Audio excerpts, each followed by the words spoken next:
Nós estamos terminando a introdução do nosso curso aqui. Uma introdução bem longa, colocando algumas bases, não é? E nós terminamos o nosso último encontro falando num texto que é fundamental, num texto que é muito importante, que é Efésios 2. Então, eu gostaria que você abrisse a sua Bíblia em Efésios 2. Esse texto é muito importante, esse texto é fundamental para o nosso entendimento das Escrituras e a compreensão da nossa fé. Então, eu queria orar sobre isso. Senhor, nós te pedimos que nesta manhã o Teu Espírito se mova nas nossas vidas, tocando a cada um de nós, falando ao nosso coração, nos convencendo. A Tua palavra nos ensina que é o Teu Espírito que nos convence do nosso pecado, porque muitas vezes nós estamos vivendo de uma maneira que não Te agrada e não percebemos. Muitas vezes temos atitudes que não estão de acordo com a Tua vontade e nós distraidamente não percebemos. Mas nós Te pedimos que nesta hora o Teu Espírito traga luz às trevas do nosso coração. Que o Teu Espírito ilumine cada cantinho da nossa vida, nos ajudando a perceber quando nós erramos o caminho, quando nós saímos do Teu caminho. Nós pedimos que o Senhor ilumine a nossa mente, nos dê compreensão da Tua palavra para nós corrigirmos os nossos caminhos. Como o salmista falou, vê se há em mim algum caminho mau e guia-me pelo caminho da justiça. Esse é o nosso pedido, Senhor, que através da Tua palavra e pela ministração do Teu Espírito, o Senhor sonde os nossos corações. Nós oramos em nome de Jesus. Amém. Efésios 2, nós já lemos, mas eu quero retomar. Antigamente, por terem desobedecido a Deus e por terem cometido pecados, vocês estavam espiritualmente mortos. Paulo está escrevendo a uma igreja, Paulo está escrevendo a crentes, Paulo está escrevendo a pessoas que não eram de Deus, mas depois creram em Jesus e se tornaram pessoas de Deus. E ele olha para trás, e ele diz assim: lembrem que antes de vocês conhecerem a Cristo, vocês eram pessoas mortas espiritualmente. Porque o que é uma pessoa morta espiritualmente? É uma pessoa que não tem relação com Deus, é uma pessoa que não tem relacionamento com Deus, é uma pessoa que vive de acordo com a sua cabeça, o seu coração, os valores da sociedade e não de acordo com os valores da Escritura. E Paulo está falando tudo isso aqui. Ele está dizendo, antigamente, por terem desobedecido a Deus e por terem cometido pecados, vocês estavam espiritualmente mortos. Naquele tempo, vocês seguiam o mau caminho deste mundo e faziam a vontade daquele que governa os poderes espirituais do espaço. O espírito que agora controla os que desobedecem a Deus. Então ele está dizendo o seguinte: assim nós éramos antes de Jesus e assim são todas as pessoas que estão sem Cristo. Elas estão mortas nos seus pecados, elas seguem o mau caminho desse mundo, quer dizer, elas seguem os princípios e valores da sociedade e não os princípios e valores da palavra de Deus. Elas fazem a vontade do diabo, que é o espírito que controla os desobedientes. E tem mais uma coisa aqui, vocês seguiam, de fato todos nós éramos como eles, versículo 3, vivíamos de acordo com a nossa natureza, fazendo o que o nosso corpo e a nossa mente queriam. Então eram pessoas, éramos pessoas antes de Cristo, e são assim as pessoas que não têm Cristo, pessoas que vivem de acordo com o seu pensamento e o seu coração, com as suas ideias e os seus desejos, são pessoas conduzidas na vida por várias coisas, menos por Deus. E às vezes estão enganadas, né? Não, eu tenho Deus na minha vida, Deus está aqui no meu coração. Mas a vida toda é uma confusão. A vida toda é fora do caminho de Deus. A vida toda seguindo princípios que não são os princípios da palavra de Deus. Essa pessoa está se enganando. Aliás, a gente gosta de se enganar, não é? As pessoas gostam de se enganar, as pessoas não gostam que fala do inferno. Ai, Deus me livre, não fala do inferno, que coisa feia. Mas por que isso? Por que esse medo e por que não olhar então para a palavra de Deus e descobrir qual é o caminho que nos conduz para a vida e não para o inferno, não é? Então, aqui a palavra de Deus, ele trata o retrato de uma pessoa que não tem a Deus. E aí ele continua: assim, porque somos seres humanos como os outros, nós também estávamos destinados a sofrer o castigo de Deus. Então, uma pessoa sem Cristo, morta espiritualmente, que vive segundo os desejos do seu coração, da sua mente, que segue os costumes e valores da sociedade, ao invés de seguir os costumes e valores da palavra de Deus, essa pessoa está debaixo de condenação. O final do caminho, o final da vida dessa pessoa é morte. Morte espiritual, morte eterna. Não é? A Bíblia fala muitas vezes de vida e morte, às vezes é no sentido literal, mas às vezes é no sentido eterno. O que é a morte eterna? É a separação de Deus por toda a eternidade. Mas esse texto ele chega num ponto que dá uma virada. Perceba isso comigo. Olhe no versículo 4. Até aqui ele vem falando de como é a vida de uma pessoa sem Cristo, porque a nossa vida era assim, antes de nós termos a Cristo. Aí no versículo 4 tem um mas.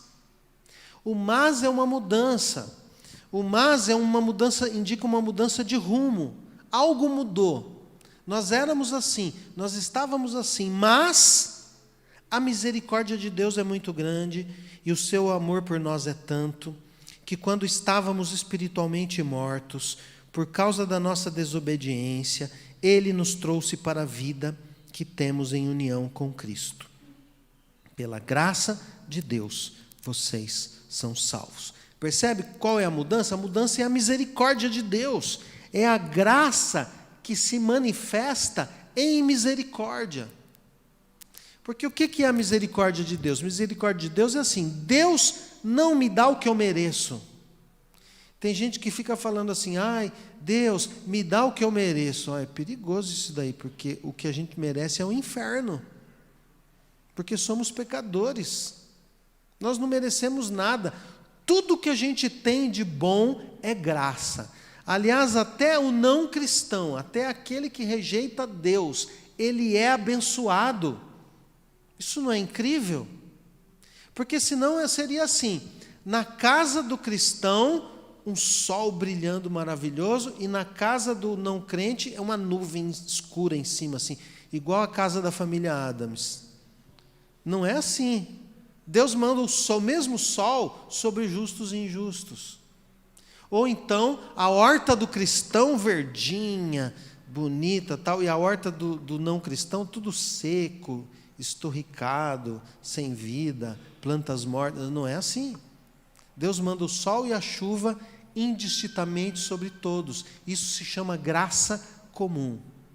Ou seja, a graça de Deus é derramada sobre toda a humanidade, abençoando todas as pessoas, de alguma forma, de alguma maneira. Mas a alguns essa graça atrai e produz salvação. E essa graça se manifesta através da misericórdia, porque graça é quando Deus me dá o que eu não mereço. A salvação que eu não mereço, Deus me dá. Isso é graça. Eu acordei hoje com vida, levantei de bom humor. Você é daqueles que levanta de bom humor ou levanta rosnando? Como é que é você? Levantei hoje feliz, de bom humor. Graça. Graça, Deus está me dando o que eu não mereço, porque eu sou pecador. A salvação é manifestação da graça, e a graça se manifesta pela misericórdia. Deus teve misericórdia de mim, e essa misericórdia é muito grande. A misericórdia vem acompanhada do seu amor, que é muito grande. A sua misericórdia e o seu amor por nós é tanto que, quando estávamos mortos espiritualmente, por causa da nossa desobediência, Ele fez o quê? Nos trouxe para a vida que temos em união com Cristo. Pela graça sois salvos. Eu estava perdido, mas Ele me trouxe para a graça. Pela graça, Ele me trouxe para Deus. Ele me deu vida. Ele me deu vida. Eu estava morto. Então, aí começa a mudança. Ele fala, então, nós cristãos não somos melhores que os não cristãos. Nós somos apenas mais agraciados. Nós recebemos um privilégio a mais. Então, ser cristão não é para bater no peito achando que você é melhor que os outros. Ser cristão significa o seguinte: Deus, obrigado, porque se eu consigo crer, foi porque o Senhor me deu mais do que para muitos que são como eu, mas que estão aí sem conhecer a Tua palavra e sem crer no Evangelho. Porque descobrir a vida com Deus é algo maravilhoso. Descobrir que Deus está próximo, que Ele responde você, e que quando você vai a Ele, Ele te recebe, isso é algo maravilhoso, que a gente só consegue entender pela graça. Puxa, entendi isso, entendi que Deus me ama. Deus me ama, Ele me escolheu no meio de toda essa multidão. Eu que sou uma pessoa errada, que tenho muitos defeitos, que preciso toda hora me corrigir, que preciso da palavra de Deus para me orientar, porque tem hora que eu sou uma pessoa sem noção, tem hora que eu faço errado, tem hora que eu machuco as pessoas, mas Deus me atraiu, Deus me salvou, Deus me amou, Deus me ajudou a entender para que essa mensagem do Evangelho fizesse sentido. Graça, graça, amor de Deus derramado em graça por cada um de nós. Então veja, aí ele continua no versículo 6. Por estarmos unidos com Cristo, agora pela graça você veio para Cristo. Por estarmos unidos com Cristo Jesus, Deus nos ressuscitou com Ele para reinarmos com Ele no mundo celestial. O que significa aqui que Deus nos ressuscitou? A palavra ressurreição, às vezes ela é usada no sentido literal, às vezes ela é usada num sentido, não sei se é figurado, num sentido mais abstrato. Eu vou explicar. Então, a pessoa morreu lá, o coração parou de bater, aí chegou alguém, fez uma oração e a pessoa ressuscitou. Eu já ouvi algumas histórias assim, eu conheci a história de um missionário, ele estava na África, no meio de uma tribo, e ele estava pregando um Jesus poderoso. E, de repente, aparece uma mãe com a criança morta nos braços. Se o seu Jesus é poderoso, então Ele pode devolver a vida ao meu filho? E o missionário falou, olha, Ele pode. Eu vou orar, eu vou pedir a Ele. Eu não tenho esse poder. Eu vou pedir a Ele. Se Ele achar que deve fazer isso, Ele fará. E o missionário fez uma oração e aquela criança voltou à vida e aquela tribo toda creu no Senhor Jesus, por ver o poder do Senhor Jesus se manifestando. Isso foi uma ressurreição literal. Mas quando eu considero que eu estava espiritualmente morto e pela graça de Deus eu recebi vida espiritual, da morte para a vida, isso é uma ressurreição. Não foi a ressurreição do corpo, foi a ressurreição do espírito. Então tem momentos na Escritura que ressurreição significa isso. Eu estava morto, mas agora eu voltei a viver. Ou voltei nada, né? Eu me tornei vivo pela primeira vez, espiritualmente vivo, não é? Isso é ressurreição. Então ele está dizendo que Deus nos ressuscitou com Cristo e nos colocou para reinar com Ele no mundo espiritual. Mas onde que é o mundo espiritual? O mundo espiritual, ele está misturado com o mundo físico. Ele está, mas não está. Ele está aqui, mas a gente não toca, a gente não vê, mas o mundo espiritual, ele se mescla, ele está em intersecção com o mundo físico, não é? O mundo espiritual está acontecendo aqui. Nesse momento há uma batalha espiritual pela nossa atenção. Porque é muito fácil, às vezes a pessoa... Tem gente que vem na igreja e dorme. Não dorme em lugar nenhum, não dorme no cinema, não dorme no teatro, se for no restaurante não dorme, imagina, né? Mas chegou, sentou na igreja, dorme.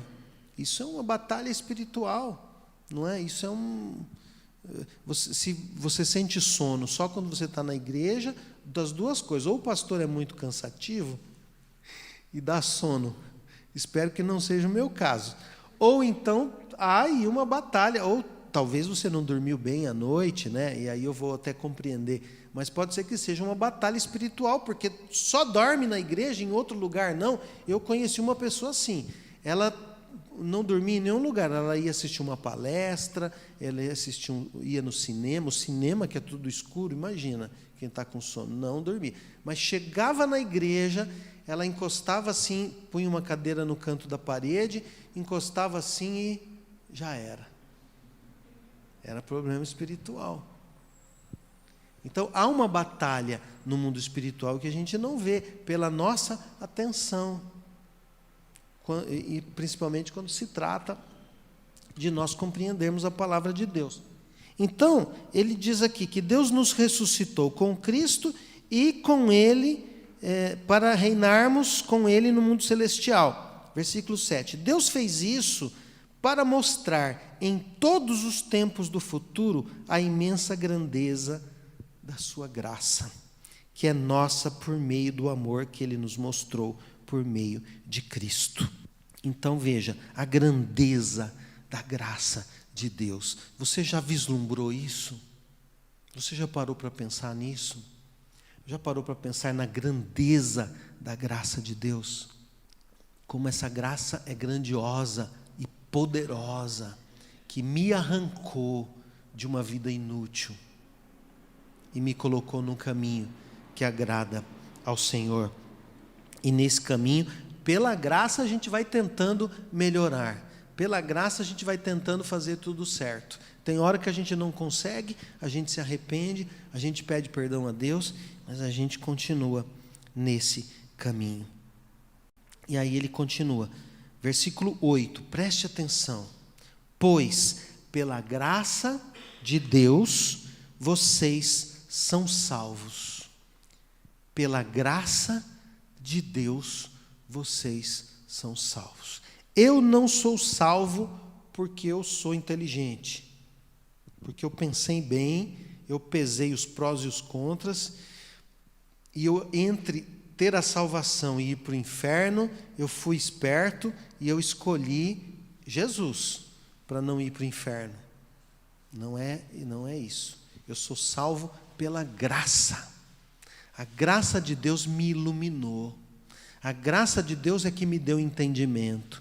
A graça de Deus é que me atraiu a esse amor que Deus tem por mim. Pela graça de Deus nós somos salvos. E ele fala o quê? Por meio da fé.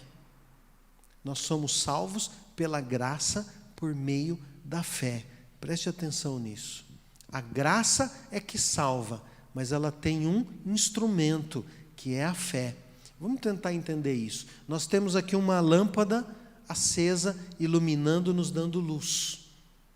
Mas, quando nós chegamos aqui, a lâmpada estava apagada, tinha eletricidade no fio, mas não tinha luz. Então, nós poderíamos dizer que a eletricidade estava presente, mas não tinha luz. O que precisou acontecer para que a eletricidade produzisse luz?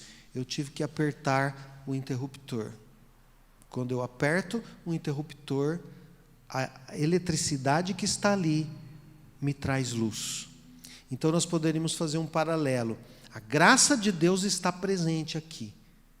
Mas quando eu creio, ela produz em mim salvação.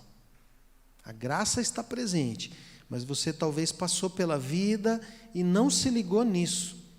Você não se conectou com essa graça. Como que a gente se conecta com essa graça? Quando a gente crê no sacrifício de Jesus. Essa graça produz salvação na minha vida. Essa talvez seja uma forma mais simples de você entender isso. Nós somos salvos pela graça, mas é por meio da fé. Mas ele acrescenta algo aqui revolucionário, algo surpreendente, uma mensagem que contraria todas as religiões. Todas as religiões, porque qual é o princípio básico da religião? A religião quer reconectar o homem com Deus. Como? O homem constrói pontes para chegar a Deus. O homem constrói pontes através do seu esforço, das suas boas obras, da sua religiosidade, através da participação dos rituais. A ideia da religião é isso. Eu vou construindo uma ponte até Deus. Então, boas obras, prega uma tabuinha lá. Religiosidade, prega outra tabuinha. Ajudou uma pessoa ali, prega outra tabuinha. Deu uma esmola, prega outra tabuinha. Participou de todos os rituais da sua religião, prega outra tabuinha. Só que essa ponte não tem sustentação, porque são só tábuas e pregos. A hora que você tentar andar por ela, ela não tem sustentação, ela cai, ela não chega do outro lado. E o que é a graça? A graça é o seguinte: não sou eu que vou construir a minha ponte precária para chegar até onde Deus está. Deus, Ele empurra de lá uma ponte toda forte, que aguenta o peso, que me permite atravessar. E essa ponte é Jesus que se entregou por nós na cruz. Nós poderíamos dizer que essa ponte é a cruz. Quando nós olhamos para a cruz e vemos que na cruz Jesus se doou, se entregou, Ele que era inocente, Ele que era impecável, Ele que foi perfeito e que viveu uma vida perfeita, se entregou em sacrifício para morrer no lugar dos pecadores. Essa é a ponte. Quando eu creio em Jesus, eu olho para a cruz, eu vejo uma ponte que Deus construiu. Ele veio até mim. Não sou eu que preciso me desdobrar para ser aceito. Não sou eu que preciso fazer um monte de coisa para Deus gostar de mim.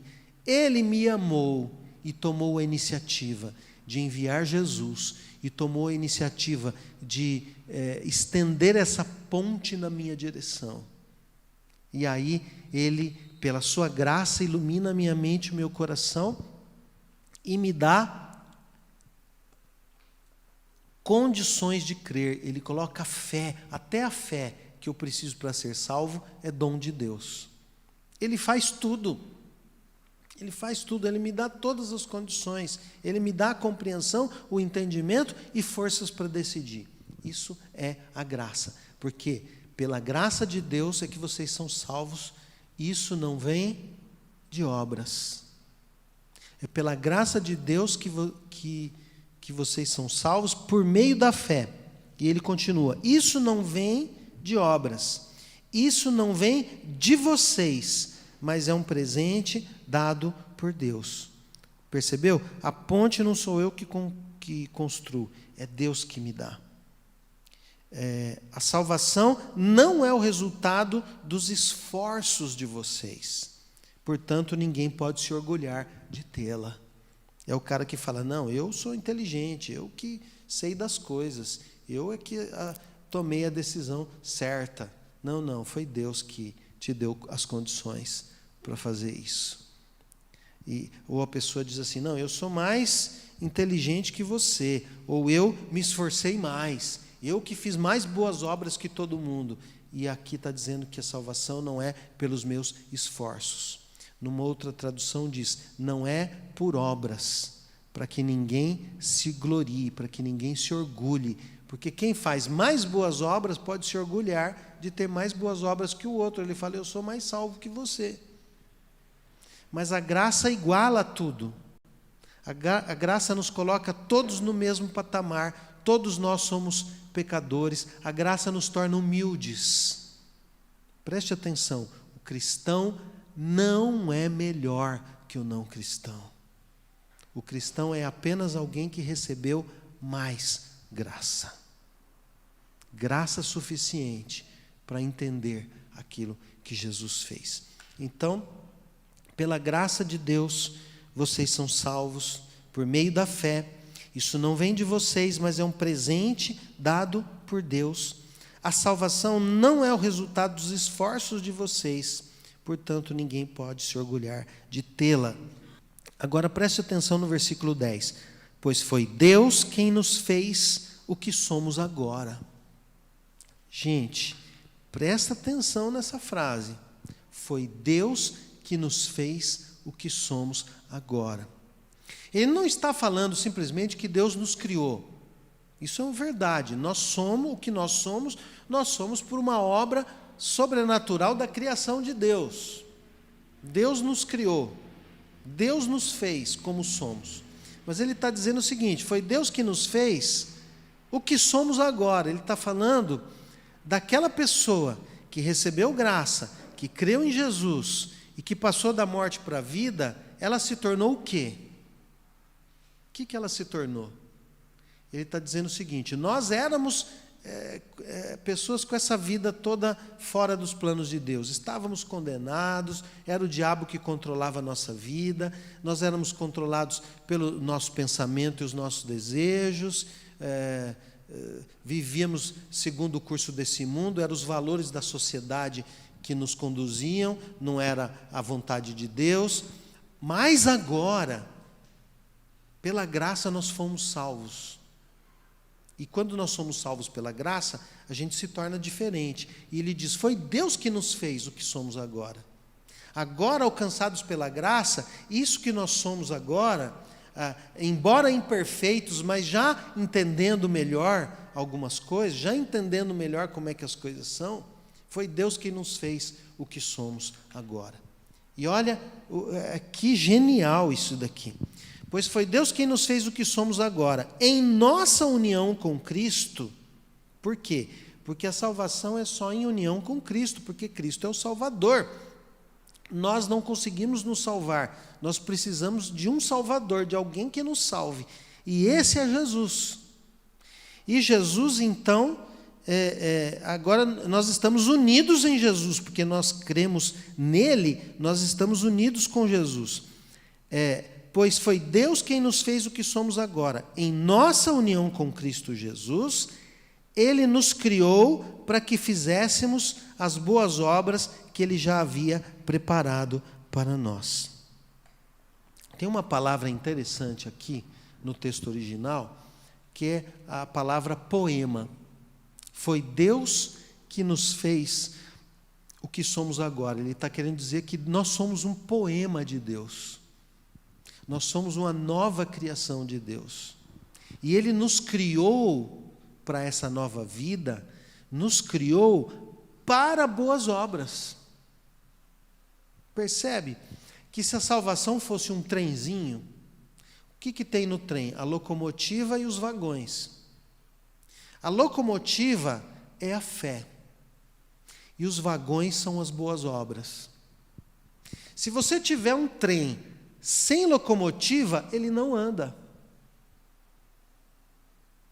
Mas se você tiver só locomotiva, anda. Não é? Mas o trem não está completo. Então a locomotiva é a fé, os vagões são as boas obras. O que ele está dizendo? Se você só tiver boas obras e não tiver a verdadeira fé em Jesus Cristo, o seu trenzinho da salvação não vai chegar no céu. Ele não vai andar. Agora, se você tiver só a fé, você vai chegar. O trem vai andar. Tem um texto lá na Bíblia que fala que alguns vão ser salvos assim pelo fogo. Tipo, ele fala assim que a palha, a madeira, tudo isso se queima com o fogo e sobra só o que é ouro, prata e pedras preciosas, não é? Então ele está dizendo assim, alguns vão entrar assim só pela fé, porque não tem, as obras vão queimar, é como se você atravessasse um fogo, as obras queimam e só fica a fé do lado de lá. Mas quando você olha para esta palavra, você entende que esse trenzinho precisa ter boas obras. As boas obras acompanham a fé. As boas obras não me levam para o céu. As boas obras não produzem paz com Deus. É a fé no sacrifício de Jesus que produz isso. Mas a fé precisa ser acompanhada de boas obras. Se Deus te salvou, você precisa ser bom. Você precisa ser uma pessoa boa. Você precisa fazer o bem às pessoas. E há várias maneiras de você fazer o bem às pessoas. Isso pode significar a caridade, pode significar ajudar uma pessoa que precisa, pode significar um abraço, pode significar uma oração, dar atenção a uma pessoa, encorajar uma pessoa, ajudar alguém que está precisando. Há várias maneiras de fazer isso. Não existe uma só. Há muitas maneiras. Se você é cristão, alcançado pela graça e tem fé em Cristo, você precisa praticar boas obras, porque Deus te criou para isso. Então veja, boas obras não salvam, boas obras acompanham a salvação. As boas obras são um enfeite, as boas obras são o ornamento da fé e da salvação. Então, primeiro você crê em Cristo. Segundo, quando você olha para Jesus, você fala, Deus é bom, eu preciso ser como Ele. Eu preciso ser bom também. Eu preciso tratar as pessoas com bondade. E há várias maneiras criativas de fazer isso. Então, se você é cristão, não seja mau. Se você é cristão, não seja vingativo. Se você é cristão, não pague na mesma moeda. Se você é cristão, não trate mal quem te tratou mal.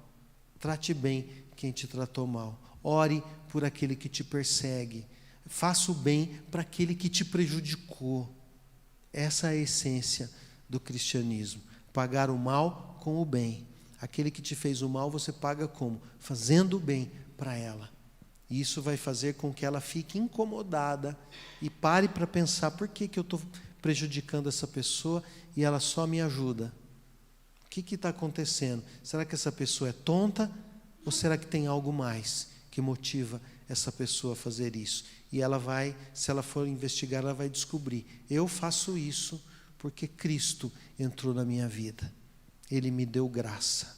E aquele que recebeu graça consegue agir com graça. Como?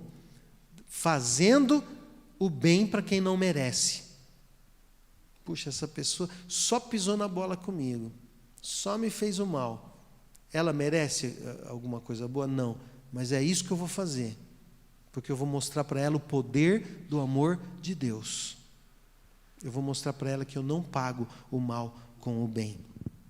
Tem um texto que fala isso, que é Romanos, capítulo 12.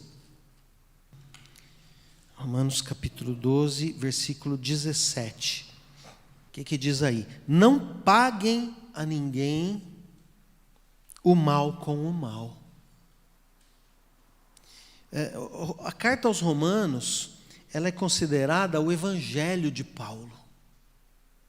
Paulo expressa aqui como que a gente compreende o evangelho e como é que a gente vive o evangelho na prática do dia a dia. Então, Romanos 12, 17 diz assim: não paguem a ninguém o mal com o mal, procurem agir de tal maneira que vocês recebam a aprovação dos outros. No que depender de vocês, façam todo o possível para viver em paz com todas as pessoas. Gente, viva em paz. Não seja uma pessoa encrencada com os outros. Não seja aquela pessoa que só dá problema em todo lugar que vai, que aonde tem confusão você está no meio. Não seja eu defino isso como uma pessoa encrencada, ou encrenqueira ou encrencada, não é? Não seja assim. Não, viva em paz com todo mundo. Tem umas coisas na vida que a gente precisa relevar para viver em paz. Não pode querer levar tudo a ferro e a fogo. Tem coisa que deixa para lá. Deixa para lá. É tão bom, deixa para lá. Você vai dormir bem, melhor. Não vai azedar o seu fígado de ficar ali criando caso com as pessoas por tudo, não é? Então ele diz assim: no que depender de você, viva em paz com todos. Às vezes não depende da gente, né? Às vezes é o outro que está causando problema. Aí você deixa ele para lá, mas no que depender de você, sempre que depender de você, viva em paz. Faça o bem e viva em paz com todo mundo. Tente viver em paz. Mas essa pessoa está criando caso comigo. Vai falar com ela: olha, eu não te fiz nada, você está agindo assim comigo, se eu te fiz alguma coisa, então me fala o que é, eu quero te pedir perdão, mas eu não quero viver assim, nessa encrenca com você. Por favor, me ajuda. E aí pode ser que a pessoa tenha bom senso, vai refletir, vai pensar, e você vai conseguir fazer paz com ela. Às vezes ela não quer, ela é doente da cabeça, não sei, ela tem problema e não quer resolver, e aí você, não depende de você, deixa ela para lá. Mas no que depender de você, viva em paz com todo mundo. Agora olha o versículo 19. Meus queridos irmãos, nunca se vinguem de ninguém. Pelo contrário, deixe que seja Deus quem dê o castigo, pois as Escrituras Sagradas dizem: eu me vingarei, eu acertarei contas com eles, diz o Senhor. A pessoa te prejudicou, não se vingue. Ainda que caia na sua mão a oportunidade de se vingar, não faça isso. Deixa que Deus faça, se Ele achar que deve. Por quê? Porque às vezes Deus não faz, a gente fica reclamando com Deus. Deus, o Senhor não vai fazer nada, não? O Senhor não está vendo? Não. Deus vai fazer alguma coisa se Ele achar que deve. O que você faz? Ora por aquela pessoa. Nós devemos orar. Jesus ensinou a orar pelos inimigos e fazer o bem aos inimigos. Que dirá aos que não são inimigos, não é?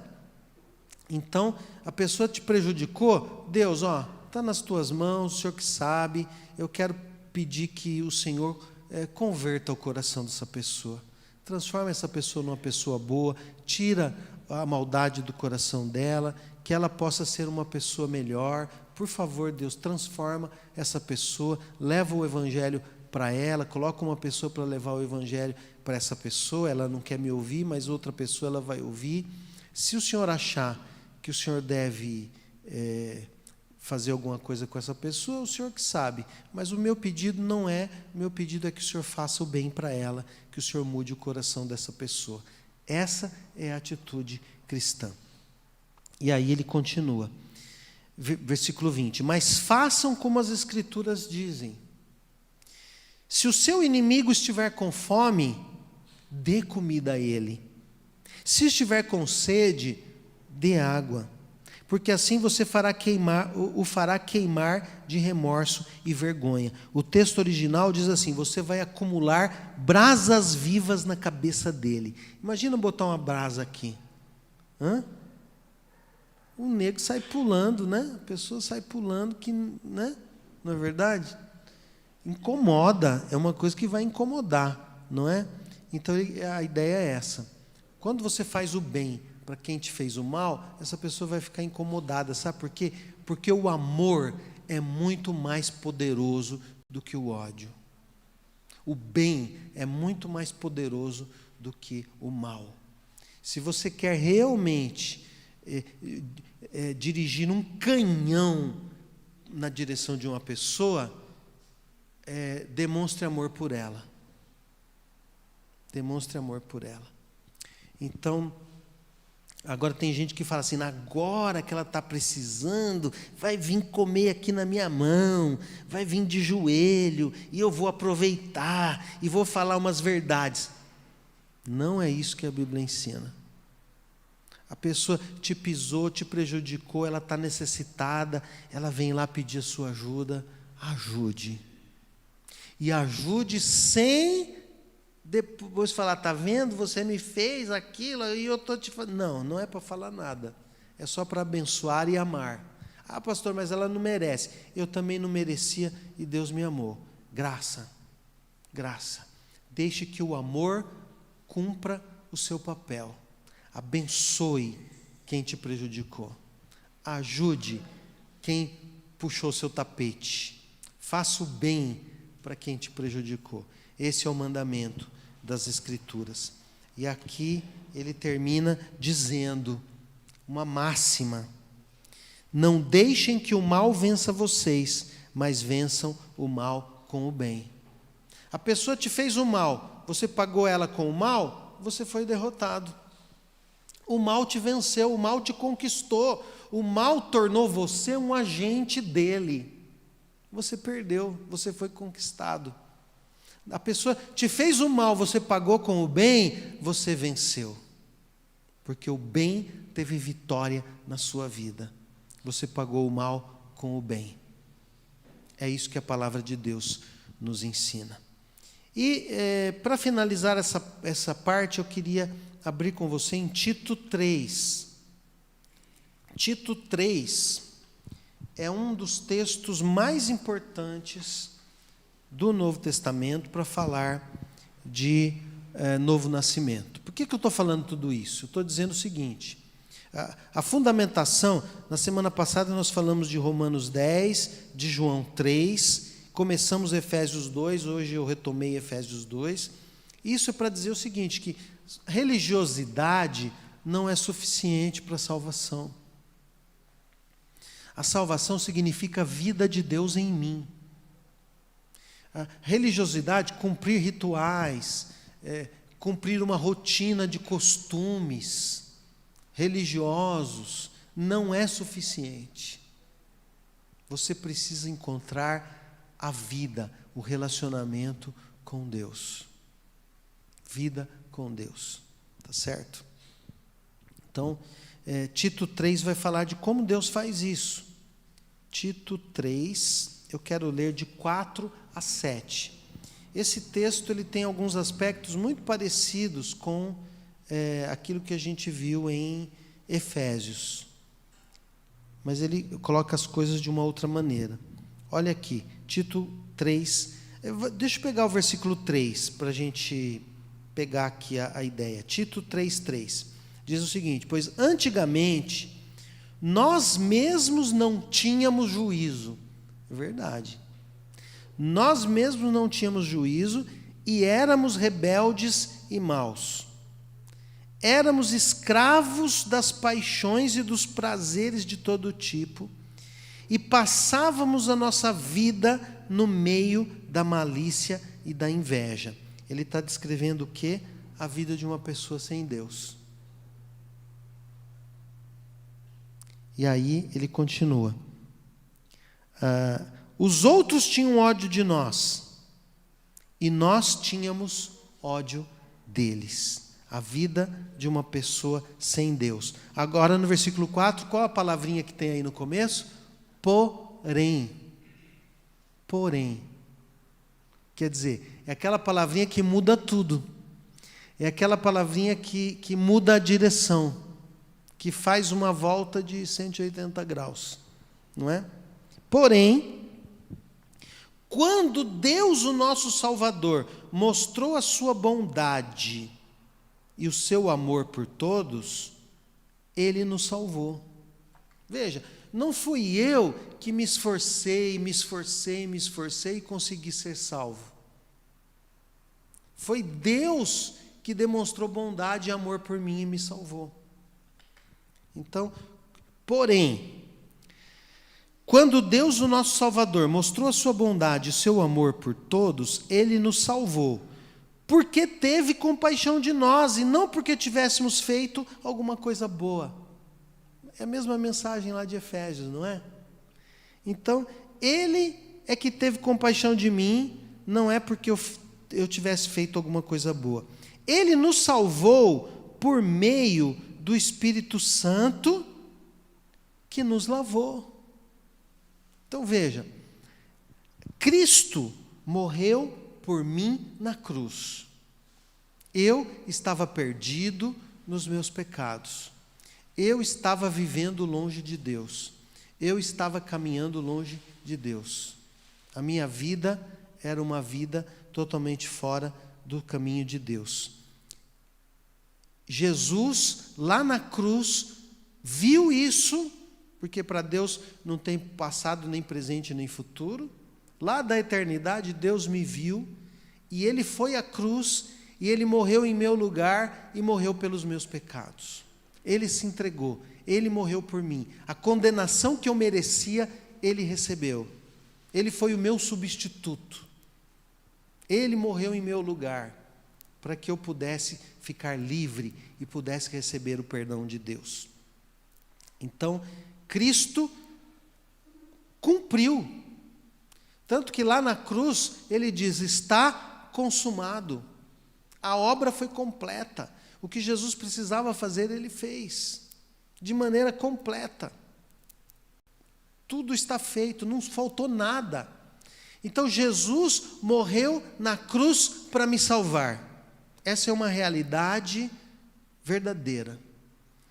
Mas como que aquela salvação lá da cruz, consumada em Cristo, conquistada por Ele, pelo derramamento do seu sangue e pela sua morte, como que aquela salvação conquistada na cruz serve para mim hoje, funciona para mim hoje, me resgata hoje, me salva hoje?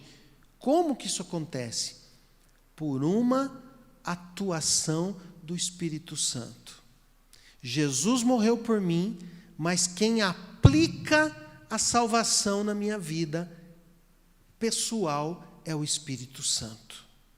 O Espírito Santo, então, ele vem, ele é derramado por Deus sobre mim, e quando o Espírito Santo é derramado sobre mim, eu entendo, eu creio e eu me entrego a Jesus.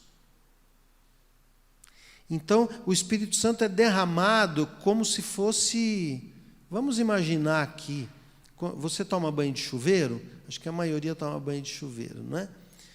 Aquela água vem de cima, ela é derramada e ela passa pelo seu corpo e leva toda a sujeira. Então, o Espírito Santo faz uma lavagem, ou seja, ele perdoa, ele cancela todos os meus pecados do passado. Ih, pastor, mas eu já fiz cada coisa que o senhor nem imagina. Zerou, ele perdoou tudo por causa do sangue de Jesus. É o Espírito Santo que ministra o poder de purificação do sangue de Jesus derramado lá na cruz. Então o Espírito Santo é derramado sobre mim, ele lava, ele me purifica, ele dá um reset na minha vida espiritual. Eu sou perdoado de todos os meus pecados e eu começo do zero um novo relacionamento com Deus. É a mesma coisa que você dizer que bebê recém-nascido tem título protestado no cartório. Tem? Não tem, porque nasceu agora. Quem nasceu agora não tem passado. Então, por isso que a Bíblia diz que aquele que está em Cristo nasceu de novo. A gente viu lá a conversa de Jesus com Nicodemos no domingo passado.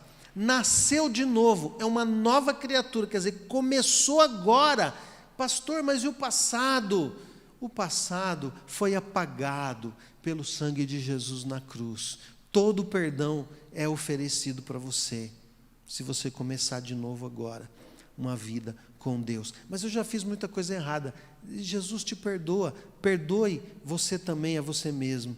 Começa de novo agora, tentando fazer tudo certo. Ah, mas eu estou tentando fazer certo, mas tem hora que eu não faço. Peça perdão, se levante, continue de novo. Esse é o chamado de Deus para as nossas vidas. Então, continuando no texto aqui, olha como que ele vai dizer exatamente isso que eu estou explicando. Porém, versículo 4, porém quando Deus, o nosso Salvador, mostrou a sua bondade e o seu amor por todos, Ele nos salvou, porque teve compaixão de nós e não porque tivéssemos feito alguma coisa boa. Ele nos salvou por meio do Espírito Santo, que nos lavou fazendo com que nascêssemos de novo e dando-nos uma nova vida. Deus derramou com generosidade o seu Espírito sobre nós, por meio de Jesus Cristo, o nosso Salvador. E fez isso para que, pela sua graça, nós sejamos aceitos por Deus e recebamos a vida eterna que esperamos. Esse ensinamento é verdadeiro. Percebe? Então veja, quando o Espírito Santo vem sobre uma pessoa, ele é derramado com generosidade. Entendeu? O Espírito Santo é derramado, ele lava, limpa, purifica, me faz nascer de novo, faz de mim uma nova criatura e me dá uma nova vida. Ixi, minha vida era confusa, minha vida era uma confusão, minha vida era uma bagunça, minha vida era complicada. Mas agora eu nasci de novo. Agora vou começar de novo, fazendo escolhas novas. Tudo vai ser diferente daqui para frente. Então, ele me dá uma nova vida, uma nova chance, uma nova oportunidade. Tudo começa de novo. Um recomeço. É isso que ele faz. É isso que Deus faz na nossa vida. E esse derramamento do Espírito Santo, eu vou dar spoiler das próximas aulas, tá? Mas não é por isso que vocês não vão continuar assistindo, tá? Esse derramamento do Espírito Santo que me faz nascer de novo é o que nós chamamos na Escritura de batismo com o Espírito Santo. O que é o batismo com o Espírito Santo? É esse lavar regenerador e renovador. Lavar regenerador tem a ver com regeneração, novo nascimento. Esse lavar do Espírito me faz nascer de novo. E renovador, ele me renova para uma vida nova. Esse é o batismo com o Espírito Santo. O batismo com o Espírito Santo acontece no momento da salvação. Porque uma pessoa, ela não estava salva, de repente ela está salva. Qual foi o ponto que mudou? Qual foi o ponto de inflexão aí? Qual foi o ponto de mudança? O batismo com o Espírito Santo. Eu não entendia, eu não queria Deus, eu fugia de Deus, a minha vida estava confusa, agora eu estou no caminho de Deus. O que mudou aqui? O batismo com o Espírito Santo. Ou seja, em algum momento, quando você ouviu o Evangelho, o Espírito Santo foi derramado, você entendeu o Evangelho e você se entregou a Cristo. E Ele te purificou, te perdoou de todos os pecados que você tinha anteriormente. Pela graça de Deus, vocês são salvos, por meio do lavar regenerador e renovador do Espírito Santo. Então, esse é um texto para ler e reler. Eu ainda quero voltar nesse texto de Tito 3, porque ele é muito importante. Quando nós formos estudar sobre o batismo, daqui a algumas aulas nós vamos estudar sobre o batismo, nós vamos conversar sobre esse texto de Tito 3 novamente, porque nós vamos falar qual é a relação do batismo com o Espírito Santo e o batismo com água. Qual é a relação? A relação está aqui, está explicado aqui, tá certo? Então, guarde esse texto, leia, releia, medite nele, tente entender esse texto para você compreender que só a religiosidade não é suficiente. É preciso que você tenha uma experiência, um encontro com Jesus. É preciso que algo de Deus aconteça na sua vida para fazer você uma pessoa diferente. Tá bom? E esse Deus que fez você nascer de novo, que trouxe você da morte para a vida, Ele vai te acompanhar e Ele vai te ajudar a continuar nessa caminhada. Ele não vai te desamparar. Ele vai ajudar você, porque a gente precisa de Deus todo dia. Todo dia. Nós precisamos da ajuda, da assistência dEle, para a gente poder continuar. Porque não esqueça, nós não somos diferentes de ninguém, nem dos não crentes. O que nós temos? Nós temos algo mais. Deus veio e entrou na nossa vida. E Ele nos ajuda a não vivermos como vivem as pessoas que estão neste mundo, seguindo a sua vontade, o seu pensamento e os valores e princípios da sociedade. Não são esses valores e princípios que nós queremos os valores e princípios que estão revelados na palavra de Deus. Amém? Domingo que vem, eu quero conversar com você sobre a pública profissão de fé. E depois nós vamos falar também sobre o batismo. O que é a pública profissão de fé e o que é o batismo, que são os meios de nós nos tornarmos membros da igreja. Tá bom? Então eu vejo você no próximo domingo.